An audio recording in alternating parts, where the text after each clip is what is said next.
Milestone school and কলেজের বিমান বিধ্বস্তের ঘটনায় নিহত ও আহতদের পরিবারের সদস্যরা মঙ্গলবার সকালে উত্তরার দিয়াবাড়িতে মানববন্ধন ও কাফন মিছিল করেন। তারা ঘটনার সুষ্ঠু তদন্ত ও দ্রুত বিচার নিশ্চিত সহ সারা দেশে কোচিং বাণিজ্যের বন্ধের দাবি তুলে ৮ দফা প্রস্তাব করেন।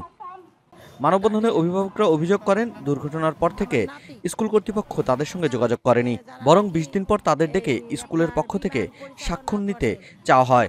তারা আরও জানান, স্কুল কর্তৃপক্ষ ও বহিরাগতরা তাদের হুমকি দিচ্ছে। মানববন্ধনে অংশ নেওয়া শিক্ষার্থীদের জোরপূর্বক স্কুলে ফেরানোর চেষ্টা করা হচ্ছে। অভিভাবকদের অভিযোগ, মাইলস্টোন স্কুল শিক্ষার্থীদের কোচিং করতে বাধ্য করছে, যা থেকে অধ্যক্ষ নুরুন্নবী ও প্রধান শিক্ষক খাদিজা আক্তার সহ কয়েকজন কোটি কোটি টাকার মালিক হয়েছেন। নিহত শিক্ষার্থী সাইমার বাবাকে শিক্ষক নোমান লাঞ্ছিত করার অভিযোগে তার পদত্যাগের দাবি জানানো হয়েছে। অভিভাবকরা ৮ দফা দাবি করেছেন।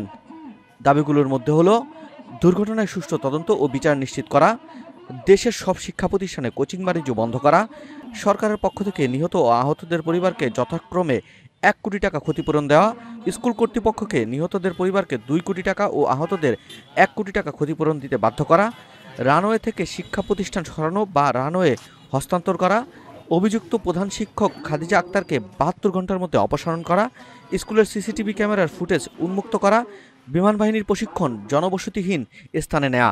উল্লেখ্য, গত ২১শে জুলাই বিমান বাহিনীর একটি যুদ্ধবিমান মাইলস্টোন স্কুলের হায়দার আলী ভবনে বিধ্বস্ত হয়ে শিক্ষার্থীসহ ৩৩ জন নিহত হয়েছেন।